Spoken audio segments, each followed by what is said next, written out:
நிறைய இடங்கள்ல நடக்கிறது என்ன, வயதான தாய் தகப்பனு பிள்ளைகள் கவனிக்கிறது இல்லை. நிறைய பேர் பார்த்தீங்கன்னா அப்படியே கண்ணீரோடு இருக்கிறாங்க.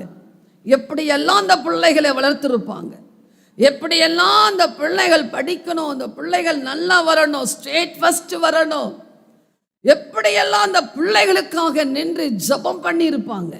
அவங்க நல்ல ஒரு வாழ்க்கைக்குள்ள போன பிறகு என்ன பண்றாங்க, அந்த தாய் தகப்பனுக்கு அவங்களுக்கு செய்ய வேண்டிய கடமைகளை செய்வதற்கு அவர்களுக்கு நேரமே இல்லை.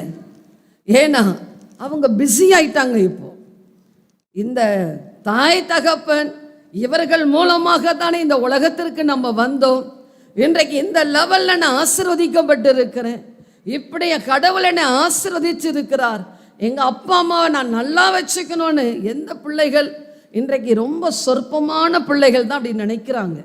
அநேகர் பார்த்தீங்கன்னா இந்த பணம் அவ்வளோதானே, பணம் கொடுத்தாச்சு, என் கடமை முடிஞ்சு போச்சு.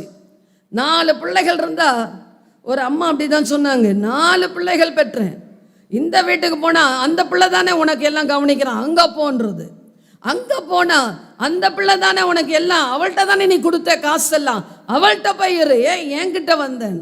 இப்படி அந்த தாய் தகப்பன அல்லல் பட்டு அவங்க 2 பேரும் பார்த்தீங்கன்னா ஒரு சர்ச்சுக்குள்ள போய் யாராகிலும் சாப்பாடு கொடுப்பார்களா என்று காத்து கொண்டிருக்கிறாங்க ஒரு தாய் தகப்பன். அருமையான தேவ பிள்ளைகளே, இன்றைக்கு நியாயம் நீதி நம்ம கவனித்து பேசிக் கொண்டிருக்கிறோம். ஆனால் நாம் இதிலெல்லாம் தவறி போகிறோம். வாலிப பிள்ளைகளே, தாய் தகப்பனை கனம் பண்ணுவதற்கு முந்திக் கொள்ளுங்கள். கனம் பண்ணணும்.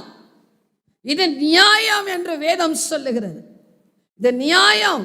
நீங்க எந்த அளவுக்கு உயர்ந்து படிச்சு மேலே ஏறினாலும் ஆண்டவர் நீதி செய்கிற தேவன்.